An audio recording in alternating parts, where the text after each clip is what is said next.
This story is told from the perspective of Guards Lieutenant Nikolai Andreevich Mayorov, a Soviet attack pilot during the Great Patriotic War. He journeyed from an aero club in pre-war Moscow to the intense battles flying in II, survived captivity, a Soviet camp, and returned to life after the war. He was awarded the Order of the Red Banner, 2 Orders of the Patriotic War, and the Order of the Red Star. I am a native Muscovite, born and raised in the heart of the city, not far from the Tretyakov Gallery. My life has always been tied to this place, from childhood to adulthood. I first studied at one school, but later a new one was built near my home, and I transferred there. It was convenient, though I was an average student. Never an overachiever, but not a poor one either. When I reached the 9th grade, the question of choosing a profession arose. For a teenager, it was tough to figure out what you wanted to do with your life. I often think about this when talking to young people, how important it is to find your main goal early and pursue it without jumping from one thing to another. I've seen examples of people who graduated from 3 institutes only to end up working as janitors. My attention was always drawn to the sky. Aviation was just gaining momentum back then, and I, captivated by the beauty of flight, dreamed of flying. Thoughts of soaring through the air, of freedom, consumed me. That's when representatives from an aero club came to our school. They announced that anyone who wanted to join could try, as long as their health and the studies allowed. I was the first from our school to get in. That's how my journey to the sky began. The aero club was in Moscow, but on Sundays they took us to an airfield in Mayorov, near Lyubitsy, for flying. That's where I truly felt what it meant to be in the sky. My first solo flight was a celebration. I couldn't believe I was flying alone, without an instructor, with everything depending on me. I turned my head, looked down, and saw the earth slipping away. It was a bliss words can't describe. That's also where I made my first parachute jump. Standing on the plane's wing, staring into the abyss below, it felt impossible to take that step. The pilot shouted, urging me on, and overcoming my fear, I jumped. The air whistled in my ears. The ripcord was under my hand. A yank, and then silence. Lightness, vastness. Below me stretched an immense expanse, and I floated like a god. Landing wasn't so smooth. The impact with the ground was hard. The wind dragged me along with the parachute, but I managed to collapse the canopy. Suddenly, actors filming a movie nearby appeared, asking about the jump, and I just smiled. It takes training. It's not that simple. Later, military representatives arrived. They conducted their own selection process. We took exams. Knowledge of aircraft systems, dynamics, and handling in the air. During one flight, an examiner deliberately jammed the pedal and sent the plane into a spin. The aircraft spiraled harder, altitude melting away, and the controls wouldn't respond. At some point, I realized it wasn't a malfunction, but his foot. I shouted for him to release it, and when he did, I pulled the plane out of the spin and landed. He laughed, but I was fuming inside. That's how they tested our mettle. In the end, they gathered a group of us and sent us to Gostomel, near Kyiv, to a military pilot school. At Gostomel, we started flying different types of aircraft. First the U-2, then the R-5, and later the SB, a twin-engine bomber, wonderful to handle but already outdated for the coming war. It was quickly destroyed in the early months of fighting, but in training flights, that plane was a joy.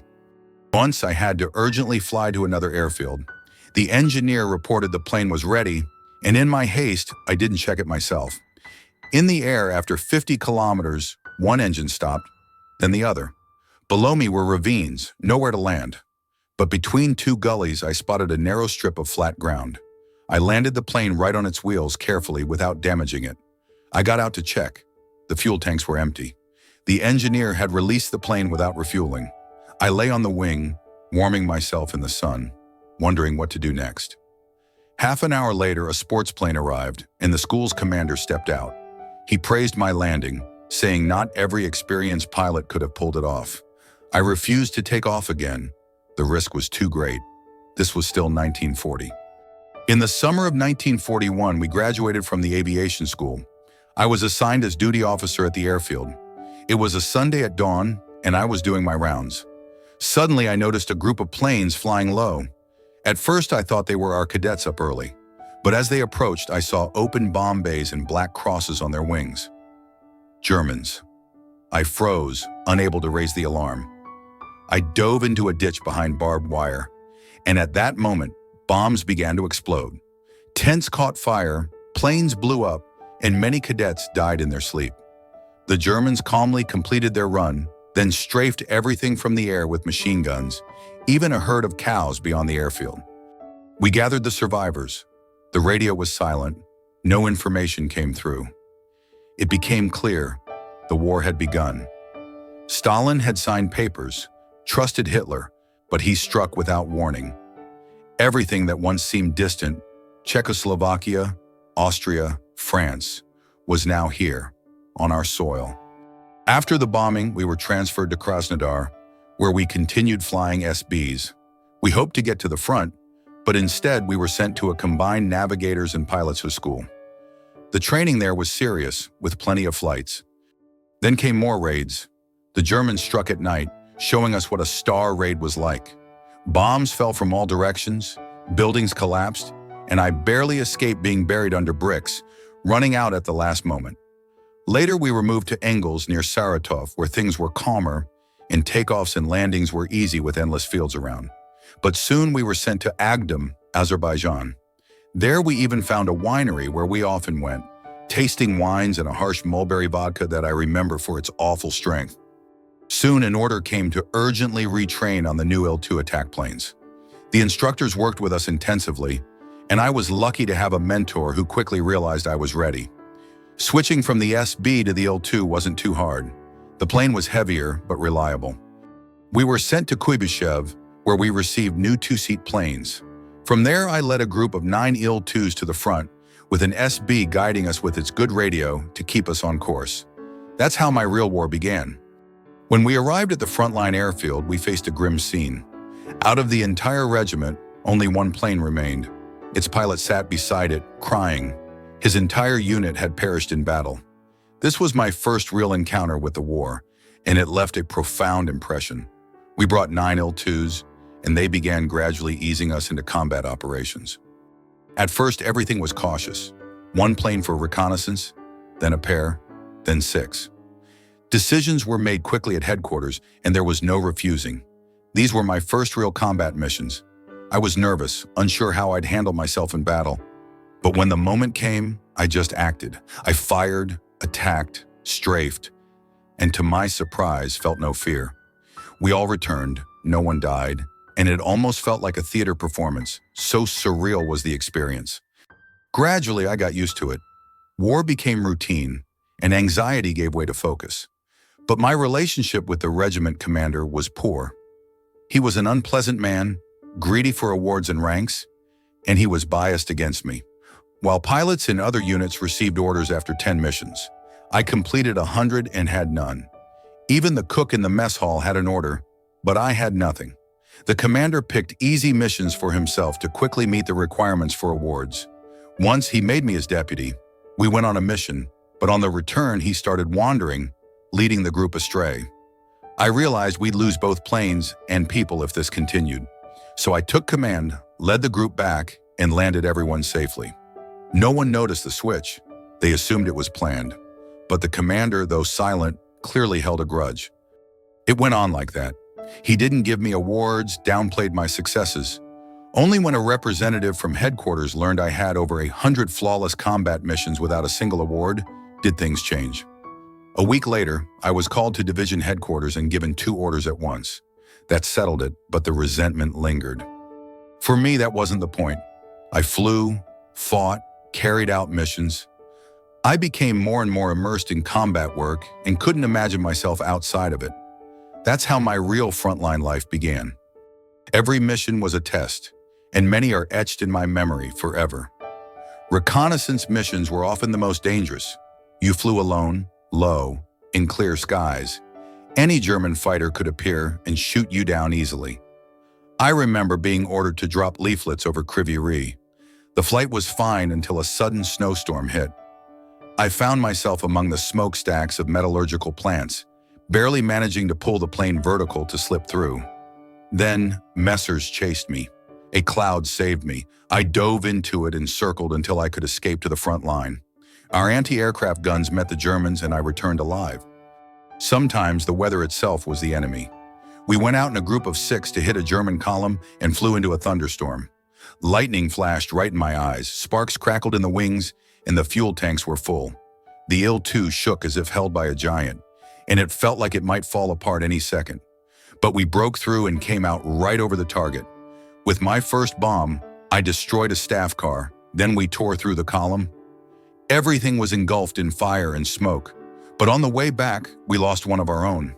His plane exploded from a direct hit, and we buried him a few days later when that territory was liberated. I often noticed that our command withheld information. They didn't tell us where strong anti-aircraft defenses were.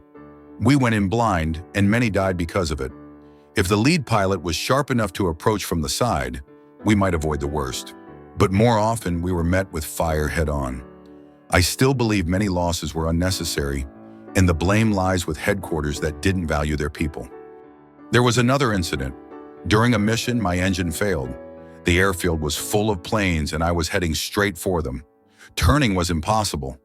I landed the plane on a road, sliding it right up to the tails of the parked aircraft and stopping just in time.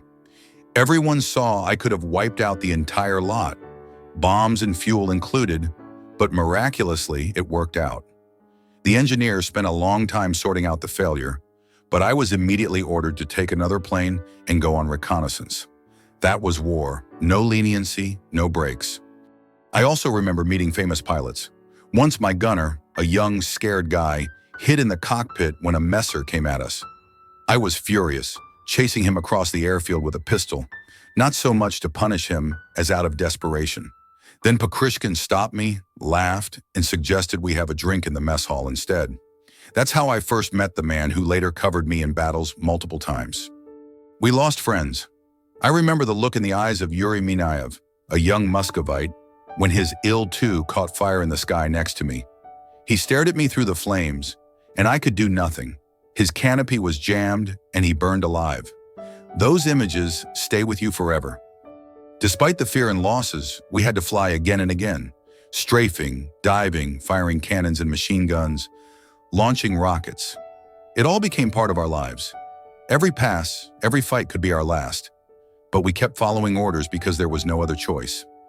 Beyond the constant combat missions, we had our everyday life. There were about 10 women in our regiment. They helped with everything, loading cannons and machine guns, bringing bombs, standing guard when we were short on manpower.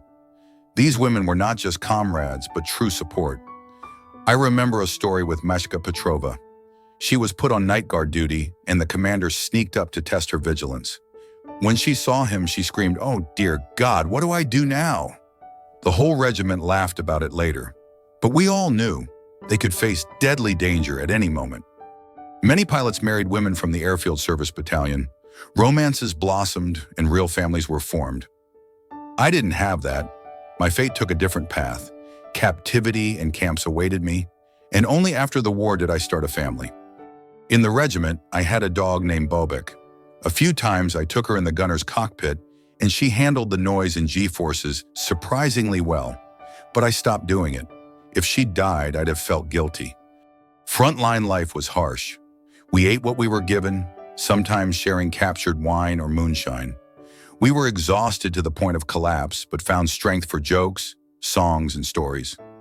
Those moments were our only relief in the terrible days of war. I lived without much joy. Everything revolved around missions. Every morning could be my last. We got used to it and didn't think about the future. Our entire existence was flights, orders, and rare hours of rest when we could sit by a fire, smoke, and feel alive. By the summer of 1944, I was Deputy Squadron Commander. The commander himself mostly stayed at headquarters, so I led all the missions. We were operating over the Sandomier's bridgehead, where fierce battles raged. Our troops held their positions, but the Germans amassed a powerful armored force to break through. I was tasked with leading 6 Il-2s. We attacked a column, hitting tanks and vehicles pass after pass.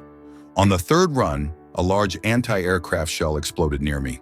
The blast was so strong that I instantly felt my arm was torn off, blood was pouring, and the cockpit was shattered. I blacked out. A strong airflow brought me back. The plane was falling, but instinct told me to maintain speed. I dove, gained speed, and managed to belly land. We survived, but were on German territory. My gunner, unharmed, pulled me from the cockpit. Minutes later, German soldiers with submachine guns surrounded us. I barely knew German and couldn't understand what they were deciding. Suddenly, one shot my gunner in the head, and he dropped dead. A burst hit me too, and I lost consciousness again. I came to late that evening.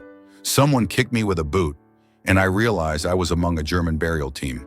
My face was pierced, my jaw shattered, my arm hung by a shred of tissue, and I'd lost so much blood my flight suit could be wrung out. The Germans decided not to finish me off and took me away on a cart. Every bump was agony, radiating through my body. They brought me to a camp near Chenstokhova. Hundreds of wounded lay there. Artillerymen, infantrymen, tankers, pilots. There was no water, almost no food. I was freezing from cold and thirst. For days I couldn't drink. My teeth were gone, and water spilled through the holes in my jaw. Fellow prisoners dripped water from puddles into my mouth, drop by drop, saving my life. Later, we were moved to a camp in Kustrin on the Oder. They threw me into a tent for the dying. But there I met a doctor, Georgy Fyodorovich Sinyakov, a captured surgeon who once ran a hospital. With no tools or anesthesia, only scraps of wood and rope, he removed shrapnel, cleaned my wounds, and fixed my jaw. He worked secretly at night, risking his life. That man saved me. Life in the camp was hell. Food was scarce, and the guards treated us like animals. But there were moments of humanity.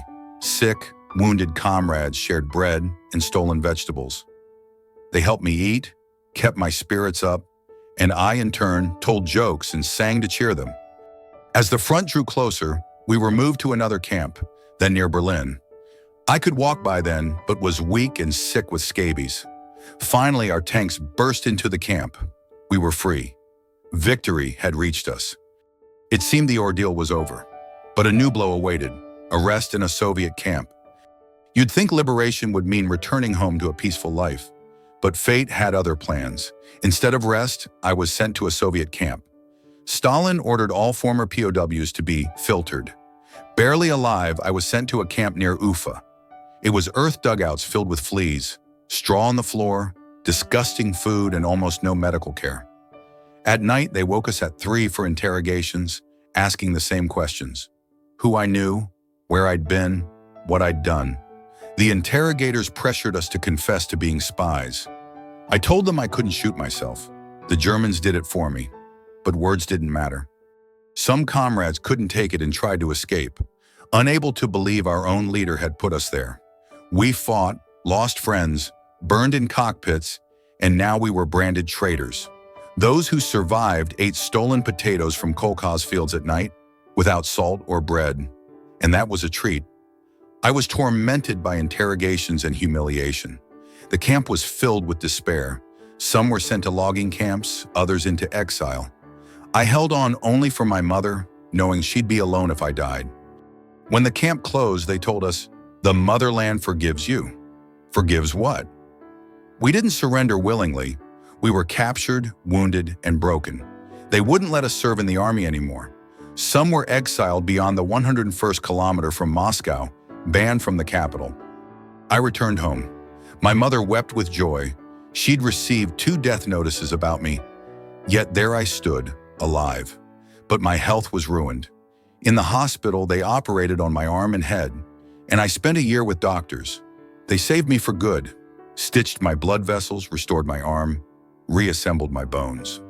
After recovering, I wanted to study. I applied to Moscow State University's physics department, but they rejected me. Too many classified projects, and my tainted biography was a problem. Everywhere I went, it was the same, rejections. So I got a job as an inspector at the Moscow City Executive Committee. One day I came home to find a stack of money in my jacket pocket. Someone had slipped me a bribe. I refused it and soon left that job. I drifted for a long time. There was a reception office for citizens in the Kremlin. I went there, told a prosecutor the whole truth, and he said, "People like you aren't needed by the motherland." I walked out and for the first time thought, I wish the Germans had killed me back then. But the thought of my mother stopped me. She'd be alone if I gave up. Still, I found strength. I got a job as a lab assistant, then a senior lab assistant. But even there, my biography got me fired. In the end, fate smiled. At the Academy of Sciences, the head of personnel listened carefully and said, "You'll work." That's how I started at the Physics Institute.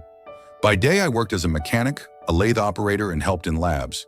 At night, I studied. Gradually, I moved into science and tied my life to it. I went through the skies, war, captivity, and camps, saw death and betrayal, lost friends and health. But I survived and found my place. Fate was cruel but gave me a chance to live and tell the truth.